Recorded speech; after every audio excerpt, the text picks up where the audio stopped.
Have part two of the doubleheader from KLM 1187, and this time we have another Saturday morning cartoon classic, Bucky O'Hare for the NES. Sit back, relax, and let's go fast. All right, thank you again, Jamis. Appreciate it. Hey, I'm back. This time I will be running Bucky O'Hare for the NES. Joining me on commentary for this run, I have, if you guys want to introduce yourselves. Hey, I'm Dan the VP. And I am Hard Made Easy, may also be referred to as Nick if you hear that. Yeah, thank you guys. So they'll be handling most of the talking throughout the run here. This will be a little different than the Bucky O'Hares you're used to at GDQs. This will be normal mode instead of hard mode, so we will not die in one hit, which is good for me anyways. So yeah, we'll get started here. So let me just get to the main screen here, and time will start here in 3, 2, 1, go.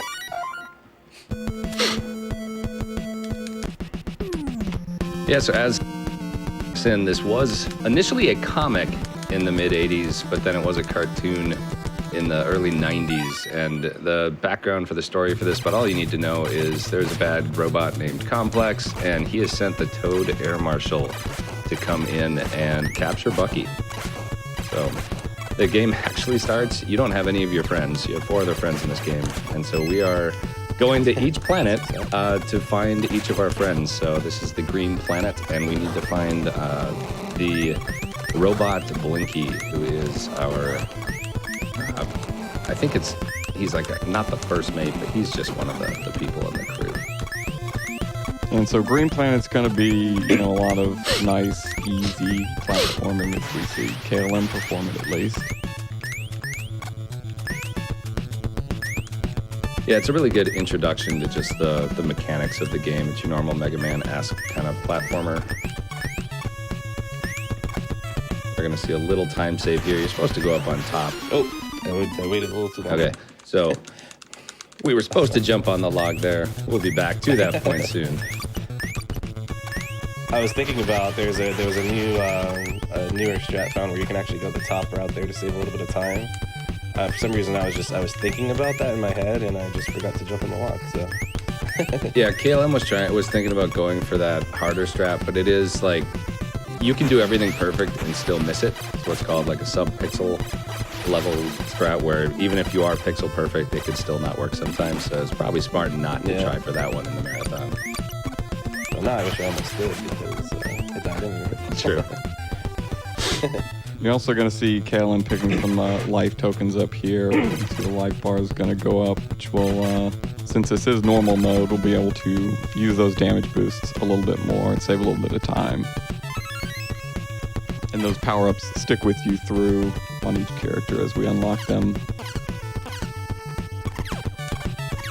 This is one of the worst screens because anytime you take damage from one of these laser beams or the bullets that they shoot, you kind of get stunned a little bit. So if you're in midair, you will definitely drop down one of those pits. Yeah. So right down the pit.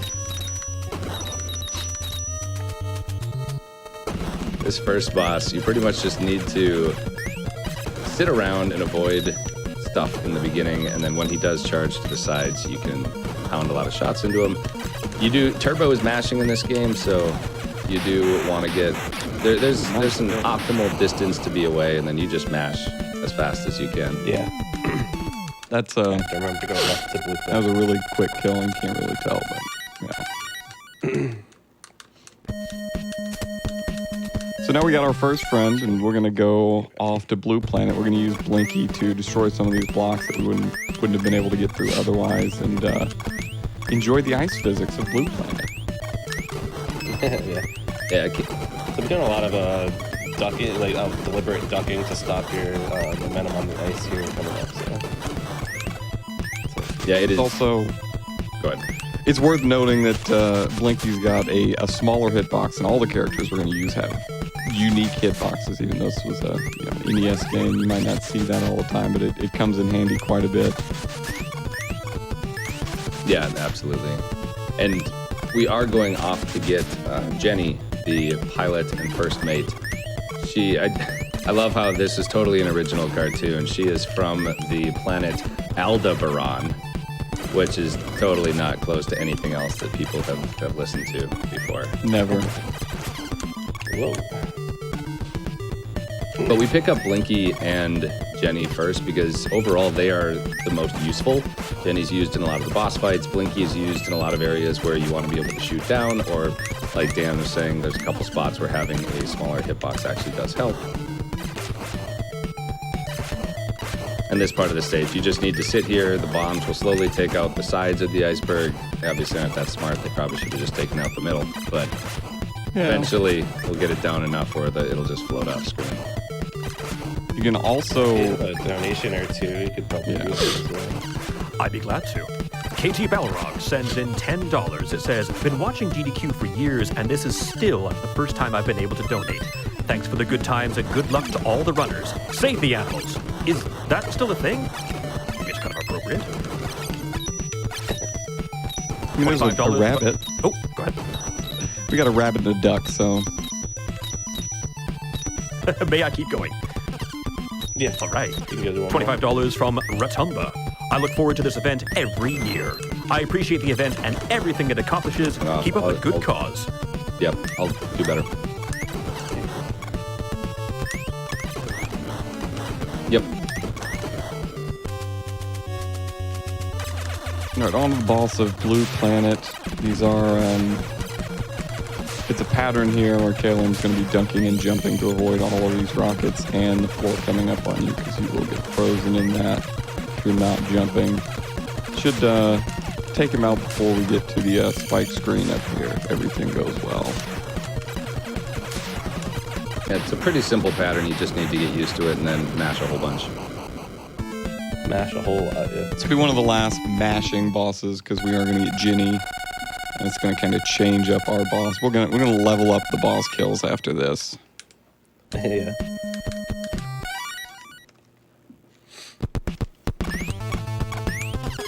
No, that happens. That happens if you don't. You have to basically move right away here and not slow down at all. If you slow down even like a fraction of a second, you're gonna get caught by that fireball there. But not a huge deal. Yeah, it should be noted, you can change characters on the fly like that, pressing the select button, and it can also be pretty difficult to just get all of the switches while maintaining all of your movement all of the time.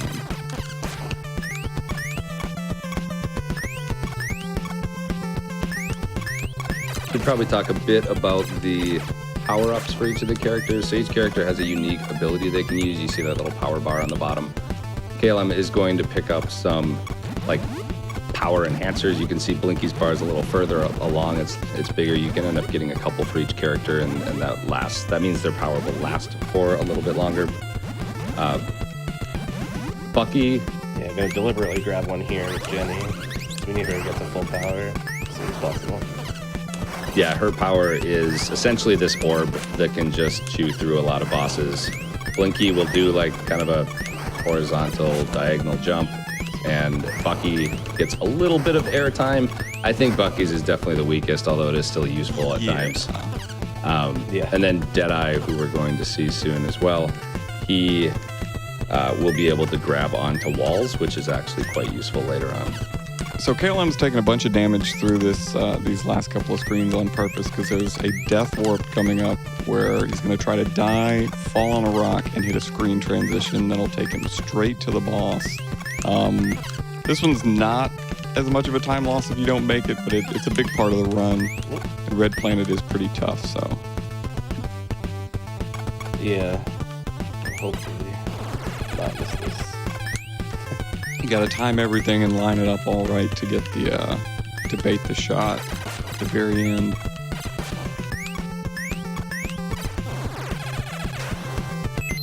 So there we actually saw Blinky's special ability getting over that chasm, and there we go. Here we can see the power of Jenny here.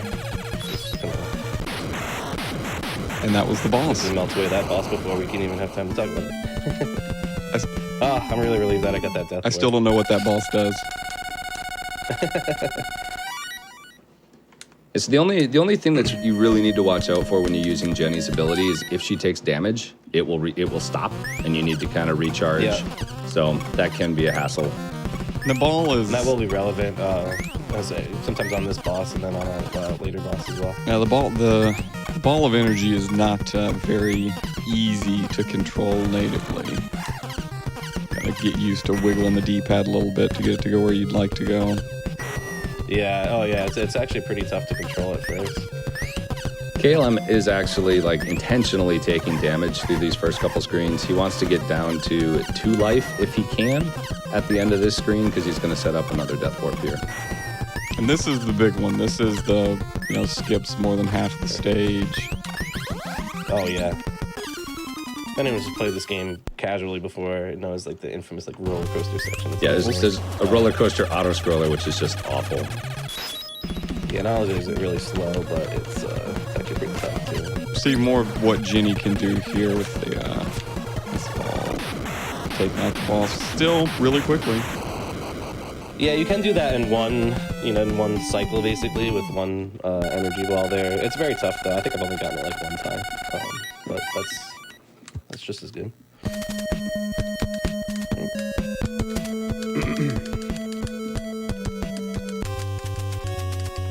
And so naturally, now that we've gotten all 4 of our friends, they are instantly taken from us and they are put in jail. Yeah. So now we are going to the prison to save them again. Yes. We take a couple donations here while we watch this cutscene. Definitely. The creatures of the forest are here to help you out here. I have Squirrel Nutcase that donates $500 and says, "Let's go nuts, folks. Damn. Keep it going to beat cancer." Awesome. And Murphy sends in $100 and says, "Hard to believe I've been watching for almost 10 years. Keeps getting better every year. Keep up the good work." So this is my favorite level in the run. You really get to start using everybody. You get to swap back and forth from Bucky to Blinky at the beginning. You really kind of... I love these early retro games where you really get to swap and use a lot of different teamwork between characters. It arguably has the best music. Oh yeah, 100%. No, all the music in this movie is incredible. Overall. I'm not sure why Blinky wasn't taken. Maybe because he's a robot and they didn't think they needed to, but this is your first. The Toad Air Marshal there at the top kind of brainwashes all of your friends to think you're an enemy. And so this is just a huge mash fest until you eventually hit Jenny enough, and there you go. And so now, as we kill each of these bosses, or mini-bosses, I guess, we do gain control of them again. So we just started with Blinky and Bucky, but we're going to get them back one by one here.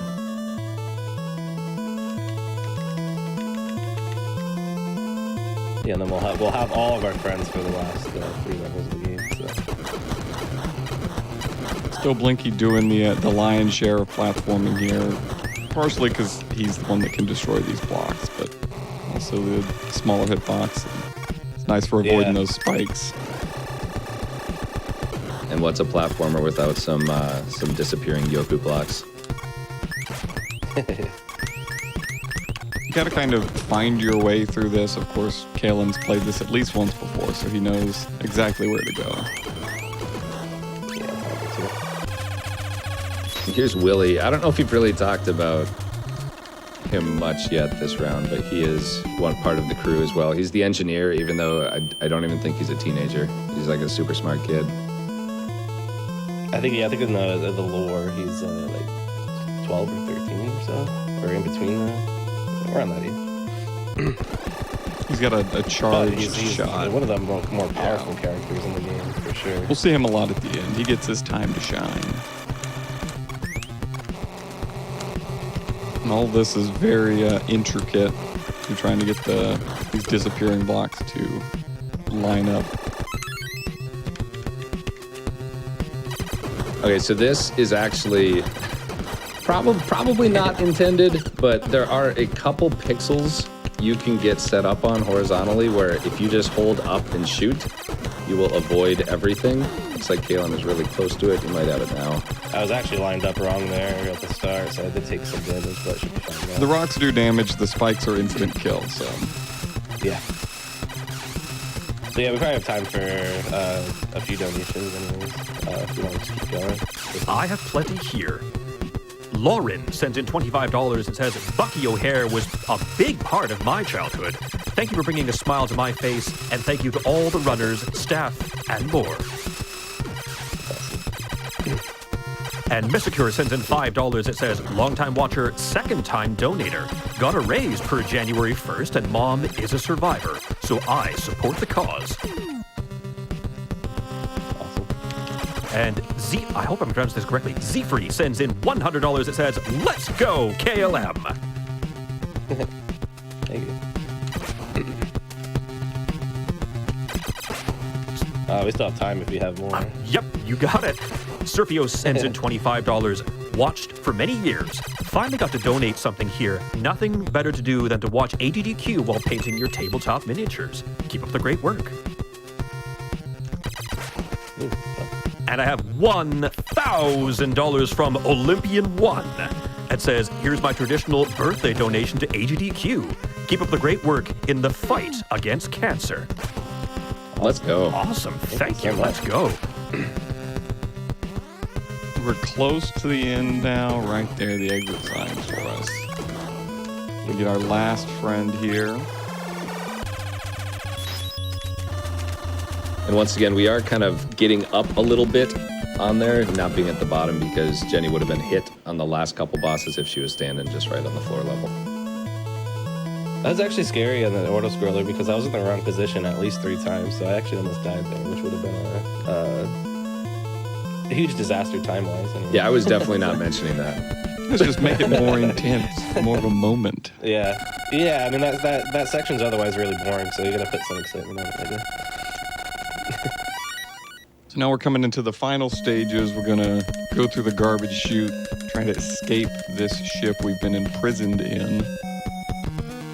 This is where everything's opens up. You have all the characters, all the abilities.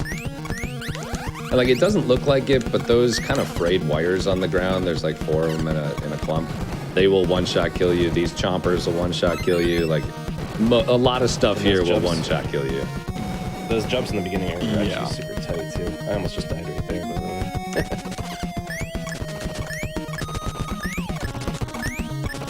This part looks really cool, just timing your jumps over those guys. Looks tougher than it actually is, though. Yeah, they're not just like straight like jumps. You have to. Some of them are not full jumps, and you have to time them right. So yeah, it's actually really satisfying to do as well.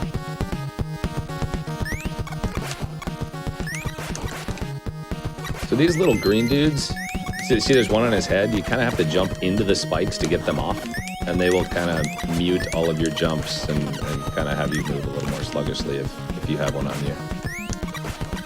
Yeah, and some of those jumps over the gap you can't even make if you have one on, so you have to clear them off. So I just went a little slower there just to make sure.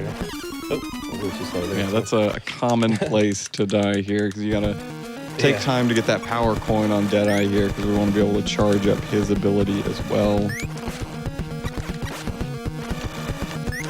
And if it looks like it's instant death, it's probably instant death. yeah, just because this isn't hard mode, there's still a lot of things that'll kill us in one hit, so... These screens you gotta either memorize or get through quickly because the light just completely goes out.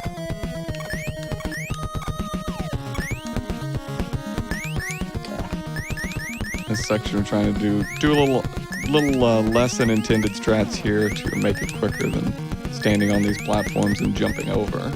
Wasn't too bad. Better than I've done it. Heading into the boss. Now this one gets kind of tight. You got to protect yourself with Jenny from all of these rockets and still put in damage to the toad. If you get hit at all, the ball goes away entirely.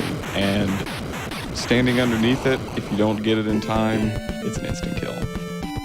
Yeah, you can switch to Blinky and Duck though to kind of avoid that. Yeah, but it's dangerous. It's very dangerous. It's dangerous. It's very, very slow. So I'm glad that I didn't have to worry about that. The beginning of this is also another maze. Kind of have to know where you're going, and it's very, very difficult to do these first few screens without dying. So like that is perfectly reasonable. It's worth mentioning for all the instant death and all kind of the tricky platforming in this game. On normal mode, like every screen's a checkpoint. You got all these power-ups that carry over unless you game over. So it is forgiving in a sense, especially for a game of the age. It is, and that's why it's a super accessible speedrun anyways, just because of it's really forgiving, even though it is very challenging. There's a lot of tough platforming, but it's super forgiving, yeah. Trying to get through as much of this as we can without taking damage. We've got some damage boosts coming up. Kind of, the more health you have, the more time you save.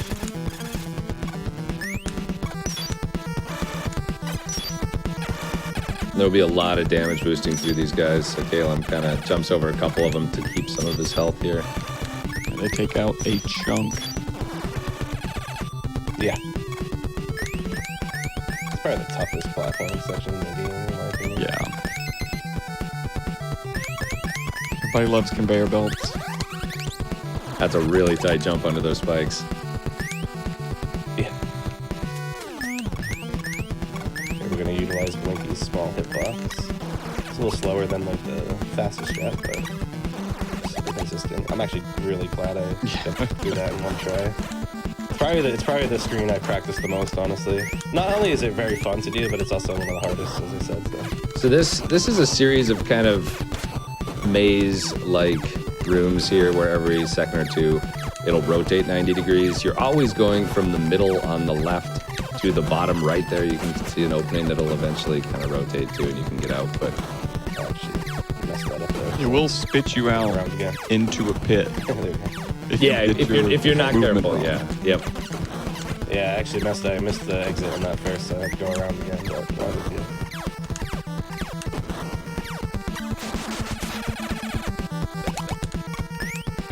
This is another stretch I would like to do deathless if I can.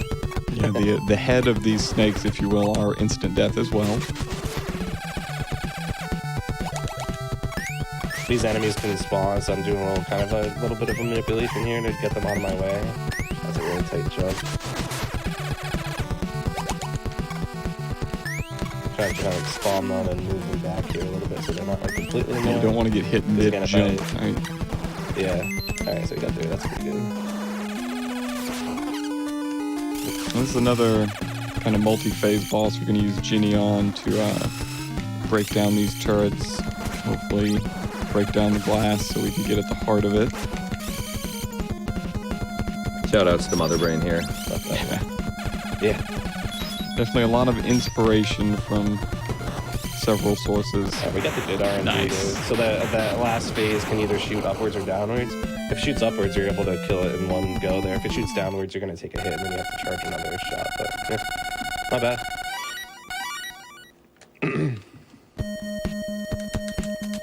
Usually that Yeah, was so fun. this level, Check it out. it's one gigantic auto-scroller. Things you need to know, Willie does the most damage, so we use him a lot. It will get faster in points, but it does tell you where to go with some arrows, so it's not too bad. We probably have a minute or two where we could do some more donations. My pleasure. I have a good one here, KLM. Maybe you can relate to this one here. Hauser sends in $50 and says, "Hello, everyone. First time donating. I had to do it during Bucky O'Hare run because it's my favorite game from childhood.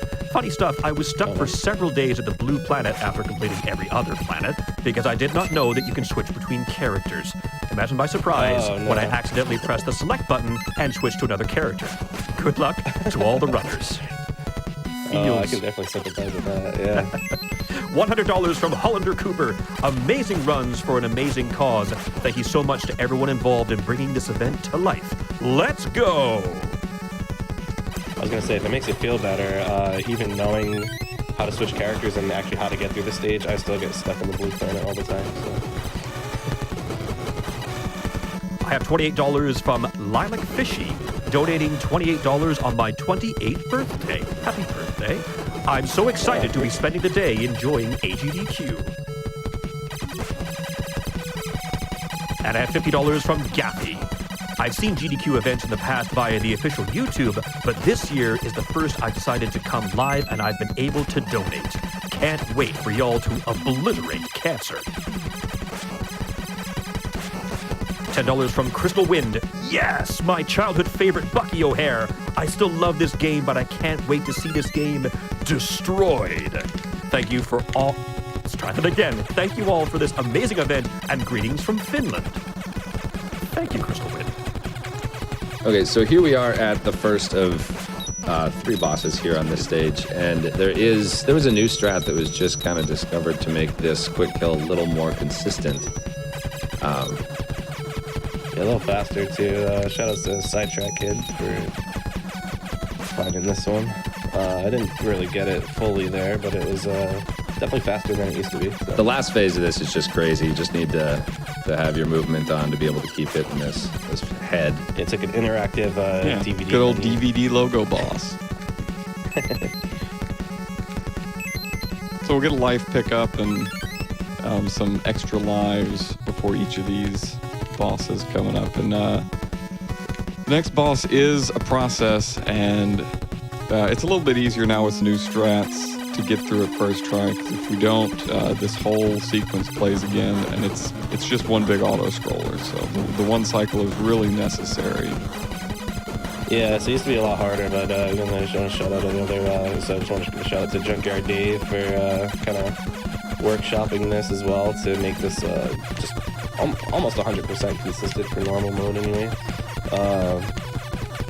So we're doing like the hard mode strat at the beginning here to make sure we take as little to no damage as possible. That way I can get set up here. There's a very specific horizontal position I need to be in here, and a specific spot to be shooting here, so that looks perfect. Oh, yeah. So now that I've saved all that health, I can actually just sit here, where the old strat was you have to go up and down, making sure you're in the right position, also hitting the same spots there. But now it's just basically free, so. Coming up on the final boss here. And yeah, there's a new fight for this for normal mode as well. You're just utilizing the fact that you can take damage to make this fight a lot faster. So hopefully we'll get it in one go here. Gonna try to stay up as close as you can, stay inside of his hitbox so we're still doing damage. Yeah, that lava on the left side is also instant death, so I'll just switch here. Bucky does shoot. What time will be once we lose control here? That's time. Awesome run. No, GG. What's the time on that? I don't have the stream open. 1 sec, we're just confirming that. Oh, wow. Nice. There you go. Awesome. Yeah, that actually went a whole lot better than I was hoping, honestly. We didn't get the PB like I was talking about earlier, but that's okay. Maybe next time. Yeah, maybe next time. Well, that's Bucky O'Hare normal mode, guys. Hope you guys enjoyed it. Thanks again for all those donations coming in. Thanks again for Dan and Nick for joining me. If you guys want to take a second just to plug yourselves really quick. Go follow KLM on Twitch.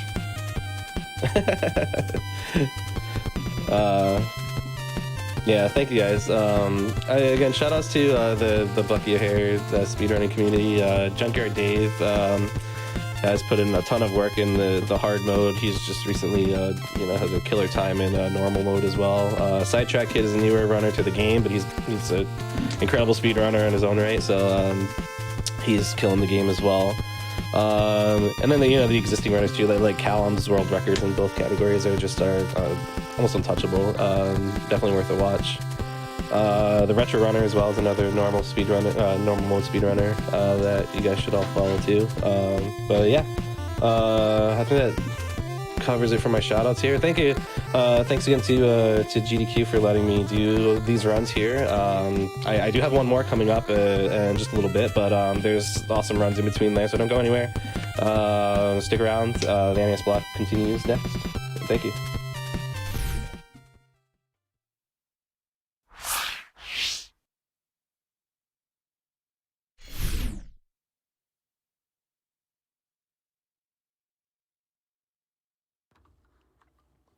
Hello again, everyone, and welcome back to Awesome Games Done Quick 2022 online. If you're just joining us this morning, my name is Super Jamoose. Come on in, sit right down. You're just in time for the classic NES block, and there's still plenty of gaming left this morning and all week long. And coming up next, we have Vonnie Vaughn and Gargoyle's Quest 2. But for now, we have some donations to be read.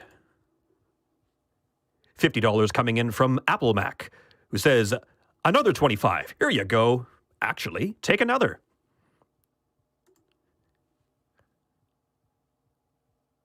Nine to Neil sends in $25 and says, coffee and AGDQ Nintendo games. What a way to start the workday. I agree. Jackazam sends in $100 and says, good morning, friends. I love you all. Keep being awesome. Anonymous sends in $100. GDQ is so awesome. Thank you to all the tech team. And Parker sends in $50. Another year and another great AGDQ marathon. Good luck to all the runners this week, and I'm looking forward to watching the runs. I think I like this one here. Very, very simple. $15 coming is from McLunky Culkin, who simply says, lamp. Lamp? Now, wait a sec. Isn't that something that we can do? It seems to me if you have Prime Gaming, you can link yourself into that, and you can get that mighty emote, the mighty lamp emotes. All you got to do is set up your Prime Gaming, set it up so you can subscribe. You got lamp. Corduroy sends in $25, says, good morning, AGDQ. We have more forest friends. Happy Cow sends in $52 and says, you're all beautiful people, and I love you. Moo.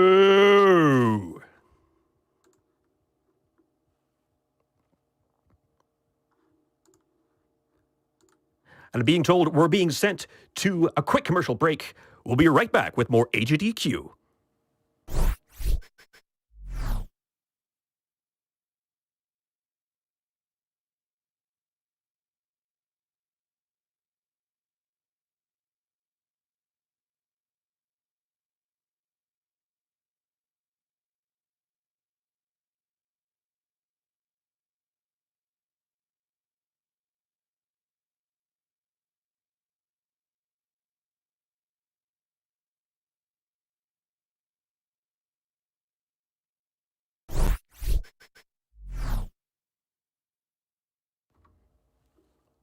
Devolver Digital presents Serious Sam, Siberian Mayhem, co-developed by Timelock Studio and Crow Team, published by Devolver Digital. It launches on January 25th.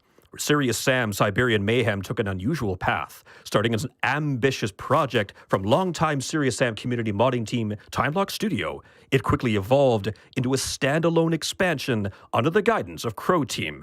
And you can check out the mayhem at devolver.link/Siberian Mayhem.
Welcome back, everyone.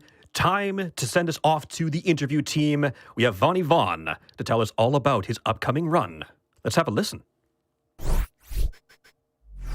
Hello, everybody. I'm Fiesel, and I'm here with Vonnie Vaughn, who will be running Gargoyle's Quest 2, which is coming up soon. So welcome, Vonnie. Thank you for joining us. Thank you. Well, thank you very much for having me. I appreciate it. All right. Well, let's get right into it. So this run has had some recent changes to the route, some new things added to it. Why don't you tell us a little bit about what's new here? Yeah, absolutely. I know this was run in a Games Done Quick event, maybe about like 5 or 6 years ago, but it actually went through a rather got some new life breathed into it by a very, very good speedrunner by the name of Overswarm, who took a hold of this route, reimagined a lot of things, which we'll talk about in a second, and smashed a world record time that had been standing for years by another fantastic speedrunner by the name of White Hat. And so this was a game that I had run before, but then with the recent route changes, I became inspired to come back and try and get it and try and get a much better time. And the new route changes are great, and I'm really looking forward to showing those off. All right. Well, so tell us what exactly is going to be new here. So what are the route changes? So one of the big things that we do in the run for Gargoyle's Quest 2 is there's going to be 2 intentional game overs throughout the run, and we do these at select checkpoints so that we can skip like minutes of backtracking. Now, in order obviously to get the game overs, you need to lose all of your lives. So one of the big changes is where we take those intentional deaths. Before we kind of took 2 in one clump and then tried to write out an entire section on one life. They're going to be spaced out a little more, and they're done in strategic sections, strategic places, such that sections of the game are going to be easier or could be done faster, because when you respawn with full life, and it allows you to take more advantageous damage boost, which is another thing that we do all throughout this run, is damage boost all over the place. So now we've got better places to take those damage boosts to save even more time. So when you picked this game up again, when you kind of came back to it, did you yourself notice some new things, discover some new things? Like, what was that process like for you? Like adapting this other other runners' works and merging it with your own? It's a really cool experience, because when I first started it, I was emulating what White Hat was doing, and his run is fantastic.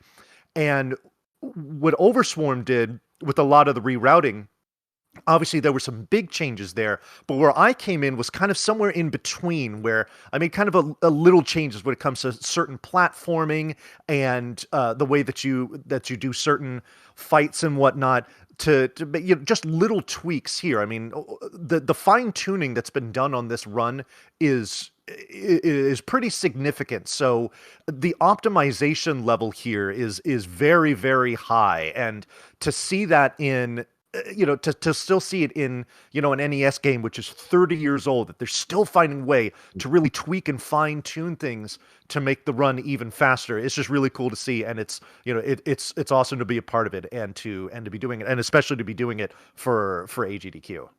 Right. I mean, I hope some new runners get into it, because it's kind of like this hidden gem. I think a lot of people were familiar with like the NES game, or the Game Boy game Gargoyle's Quest, and don't really know that it had this like excellent sequel that just like took those ideas and expanded it so much. Absolutely. Yeah, definitely agree. So let's say I was like a new runner coming into this, or I'm learning this speed run. What do you think I would find to be the most challenging part of the run? Like what is the real challenge for someone getting into this? So I don't know if it's necessarily a challenge, but just something that is definitely an adjustment is the movement tech in this game. The way that you do the jumping and the floating specifically. This is one of the things that I really liked about the run, and Gargoyle's Quest, its predecessor, which I played as a kid growing up and really enjoyed, is that the movement tech in this game is very, very unique. There's very few other games, platformers specifically, where you move the way that the character does. And obviously we're going to be demonstrating and exploiting a lot of the different things that you can do with the flying and the horizontal floating to make section where we're skipping over sections where we would normally need to get an item. We're using that along with damage boosts to skip whole sections of levels, all kinds of things like that. So I would say that's the most challenging thing, is kind of getting used to a style of movement that there really isn't much of a point of comparison for it, especially in other retro platformers. Yeah, it is kind of unique the way it works with the floating, because like you're floating at a level and then you can drop, you can like release and then re-float again to change your level a little bit. So there's all this like subtle kind of like reverse platforming, like as you're kind of dropping down with it too. Yeah, it's kind of like the escalator down. There's one section and it's referred to as the jump because you float along this long section that you're not normally supposed to be able to do the way that we do it, but it allows us to to save a lot of time skipping something you would otherwise have to get. And it's funny because there's a section just like that in the first game as well. They mirror each other quite closely in that regard for the speed run too. That's pretty cool to see too. All right. Well, before we are out of time here, you had something else that you wanted to share with us today? I did. I was really excited to see AGDQ 2022 starting up, and one of the things that I really enjoyed was the pre-show, but specifically it was what you did, Feasel, with all of the poems that you did. You did many of the poems with all of the sequels that we had in the games, but I noticed there was one glaring omission, and that was Gargoyle's Quest 2. This is a sequel. So, Feasel, I got your back. I have here a poem for Gargoyle's Quest 2, all prepared. I just, happened to find this in a book that I had laying around. Right. So I'll go ahead and read it for you now, okay? This is an ode to Gargoyle's Quest 2, a Ghosts and Goblins spin-off true, where a gargoyle named Firebrand must fight to save the monster's land. He'll need to do so many things, like talking to a lot of kings. He'll fly and float and use his magic to thwart an evil fate so tragic. He'll damage boost to save some time. The iframes allow for strats sublime. Deliberate deaths are what you'll see to manipulate boss RNG. Game overs are the sacrifice he'll make to skip doing levels twice. We'll let the run tell you the rest. Please enjoy this sequel to Gargoyle's Quest. Oh, excellent. Wonderful. All right. Well, let's end it on a high note. I don't think we can do any better than that right there. Well, thank you very much, Ivan, for talking with us today and for that awesome poem. Thank you very much for having me, Feasel. I really hope everybody out there watching enjoys the run, and I hope to see you all there. And until I do, take care, everyone.